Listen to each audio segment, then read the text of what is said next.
la Côte d'Ivoire était menacée par des pays de la sous-région, dont je sais que vous êtes au courant de l'existence de ces menaces.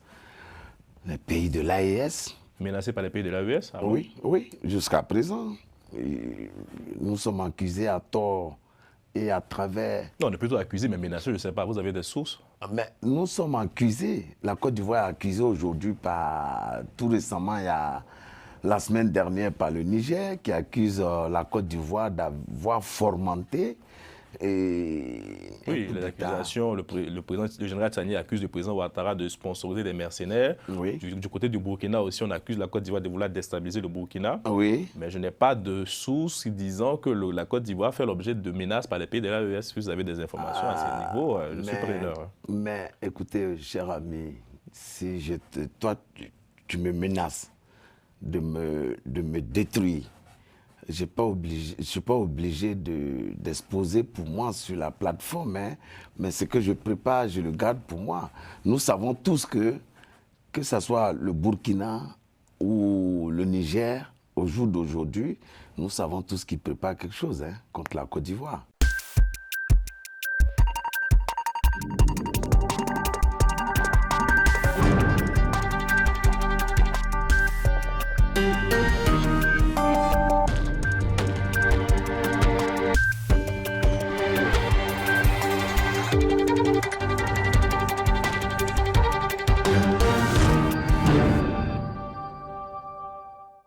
Bonsoir à tous. Nous recevons ce soir dans l'entretien du jour M. Touré Aladji Moussa Moustapha, dit Al-Moustapha. Bonsoir. Bonsoir. Merci d'avoir répondu à notre invitation. Merci.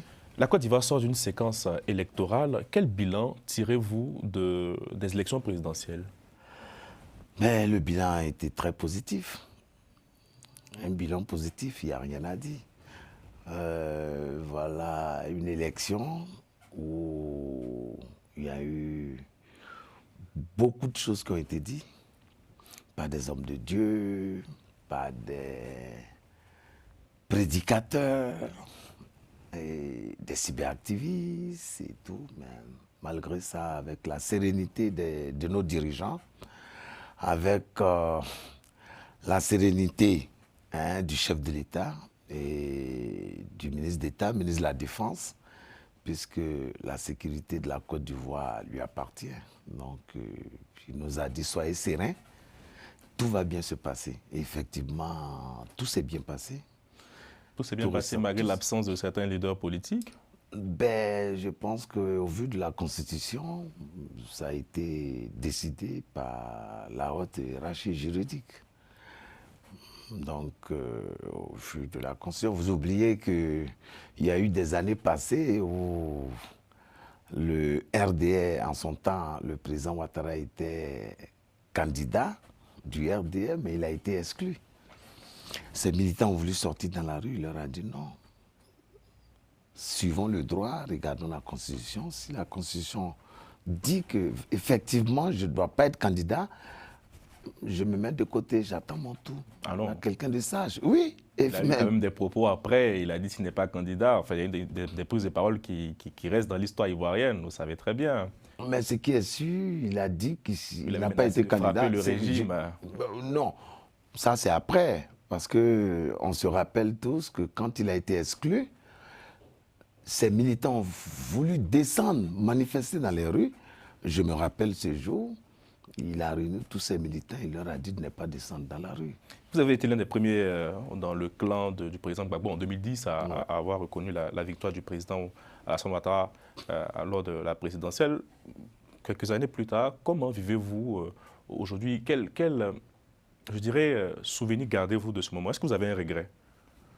Non, j'ai pas de regret. J'ai pas de regret. Il y a eu des élections. J'étais le superviseur du camp de Laurent Gbagbo dans le Nord.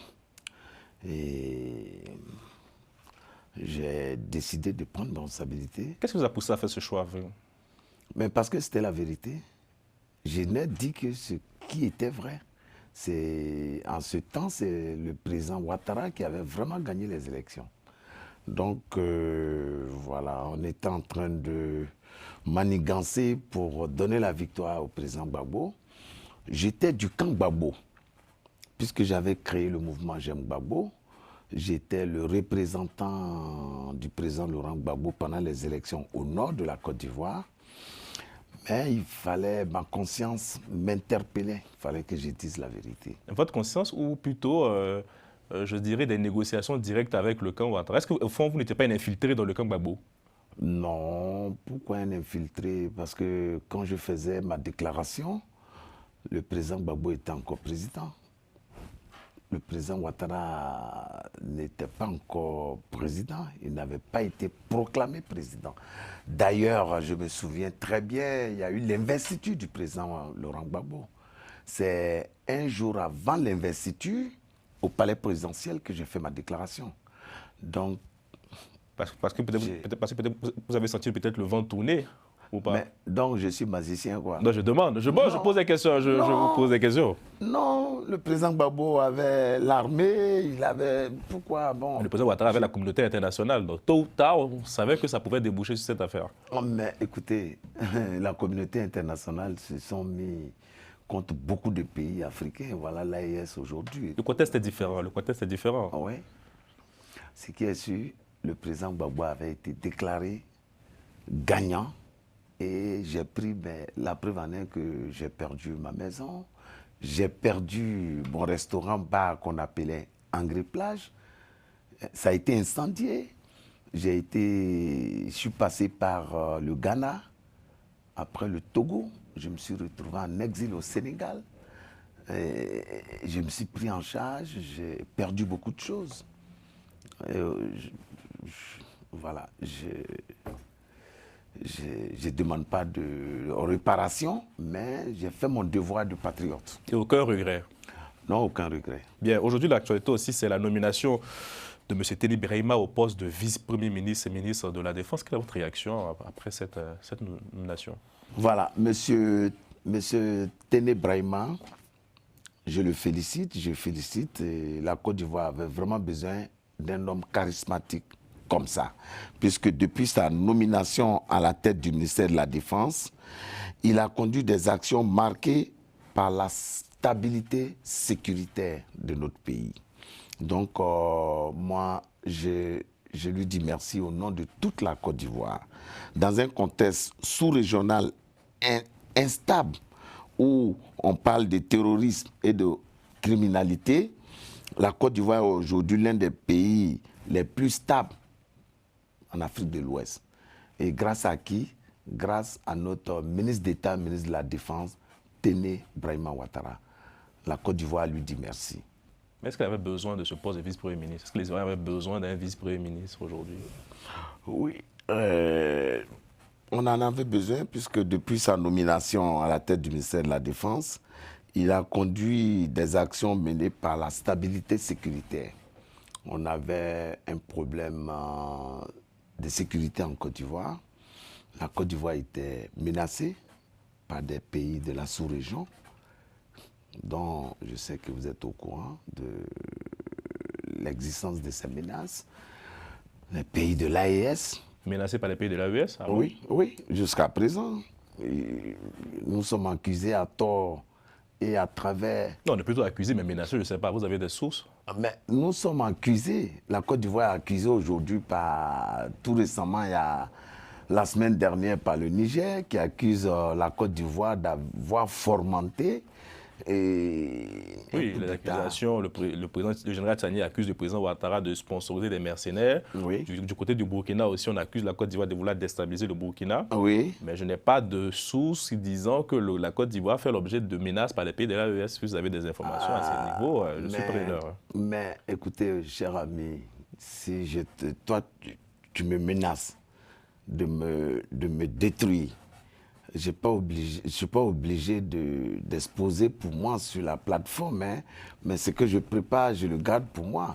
Nous savons tous que ce soit le Burkina ou le Niger, au jour d'aujourd'hui, nous savons tous qu'ils préparent quelque chose contre la Côte d'Ivoire. Bon, c'est une information que vous venez de nous donner. Ah oui. Aujourd'hui, dans l'actualité, quand on commente, on voit que le poste de vice-premier ministre est, je dirais, quasiment un poste préparatoire vers la présidence. Est-ce que on peut dire que M. Téné Birahima a un destin présidentiel? M. Téné Birahima est l'homme de la situation actuelle. Voilà. Vous le soutenez? Je le soutiens à 100%. Et ne dis même pas que je le soutiens. Aujourd'hui, 90% de la Côte d'Ivoire soutient ce monsieur. Ah oui? Oui. Quelles sont les sources de vos sondages? Ben, vous oubliez que pendant les présidentielles, j'ai mis sur pied le mouvement Zéro Victime qui m'a permis de sillonner toute la Côte d'Ivoire. Je suis un homme du peuple. Je suis avec près de 180 associations et mouvements de soutien au RHDP, mais même la société civile. Donc, je suis à la fois partout et je sais qu'il est beaucoup soutenu. Mais lui-même, il n'en veut même pas. Je me rappelle, oui, il me l'a dit. Il ne veut pas être président de la Côte d'Ivoire? Non, pas président de la Côte d'Ivoire. Il ne veut même pas de mouvement de soutien.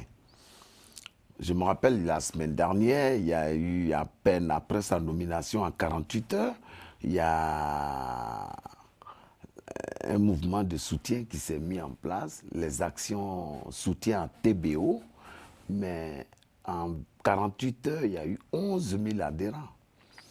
Mais il ne veut pas, voilà, quelqu'un qui est humble, qui est loyal. Depuis combien d'années il est aux affaires? Vous avez un jour entendu parler de détournement? Vous avez un jour pourtant un jet de fonds? De qui? Venant de sa part? Venant de sa part? Ah bon, on n'a pas encore eu de faux dessus. Voilà. Voilà un homme loyal. Tant qu'on ne sait pas voilà un homme loyal. Il faut approcher l'homme pour mieux le connaître. Bon, on espère le recevoir sur notre plateau. Non. Ça, je pense qu'il va venir. Bah, il est simple. Voilà quelqu'un qui est simple, qui est loyal et qui est très courageux, qui se bat pour la sécurité de la Côte d'Ivoire, de notre beau pays, la Côte d'Ivoire. Al-Moustapha, comment vivez-vous aujourd'hui, je dirais, votre vie médiatique? On sait que vous avez été impliqué dans de nombreuses affaires judiciaires. Ouais. Est-ce que vous êtes un homme en paix? Oui, je suis un homme en paix. Il y a eu un moment donné dans la vie où j'ai été accusé et je me suis présenté à la justice de mon pays. Et il y a eu un jugement, il y a eu une demande de liberté provisoire, donc voilà. Quel message, pour terminer, voulez-vous adresser à ceux qui vous critiquent, à ceux qui vous jugent aujourd'hui? Positivement ou négativement? De deux niveaux. Ben, je leur dis qu'ils ne m'en veulent pas. Voilà, à un moment donné, j'ai perdu mes deux parents très tôt, quand j'avais 15 ans. Et j'ai fréquenté la rue, qu'on appelle les enfants de la rue. Et aujourd'hui, avec le courage et le soutien des aînés, j'ai pu m'en sortir. Donc, je ne veux pas que le passé de mes erreurs pèse encore sur moi. Et donc, je leur dis, c'est un nouveau Al-Moustapha, qui est un père de famille, qui s'est marié il n'y a pas longtemps. Et voilà, et qui est chef d'entreprise, puisque je suis le directeur général d'Afrique Technologie. Merci beaucoup Al-Moustapha. Merci. Merci d'avoir répondu à nos questions. Merci. J'espère vous revoir encore à Paris. Merci. Merci à Romain Clicquot de Menk à la réalisation et bonne suite de programme sur les antennes de Global Africa Télé Sud.